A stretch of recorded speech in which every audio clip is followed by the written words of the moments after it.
ಅದೇ ಇವತ್ತು ವರಮಹಾಲಕ್ಷ್ಮಿ ಹಬ್ಬ, ಎಷ್ಟೊಂದು ಕೆಲಸ ಇದೆ.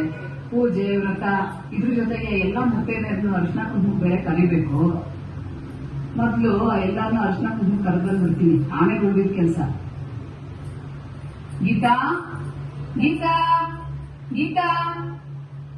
ಯಾರು ಯಾರು? ಓ ಸೀಮಕ್ಕ, ನೀವಾ? ಬನ್ನಿ ಬನ್ನಿ, ಒಳಗ್ ಬನ್ನಿ, ಕೂತ್ಕೊಳ್ಳಿ. ಏನ್ ಸಮಾಚಾರ? ಕೂತ್ಕೊಳ್ಳೋಷ್ಟು ಪುರ್ಸೊತ್ತಿಲ್ಲ ಗೀತಾ. ಇವತ್ತು ವರಮಹಾಲಕ್ಷ್ಮಿ ಹಬ್ಬ ಅಲ್ವಾ, ಅದಕ್ಕೆ ಅರಿಶಿನ ಕುಂಕುಮ ಕರೆದು ಹೋಗೋಣ ಅಂತ ಬಂದೀನಿ. ಖಂಡಿತ ಕುಂಕುಮ ಇಟ್ಕೊಂಡು ಹೋಗಿ ಬಂದ್ಬಿಡಮ್ಮ. ಸರಿ ಅಕ್ಕ, ಬರ್ತೀನಿ.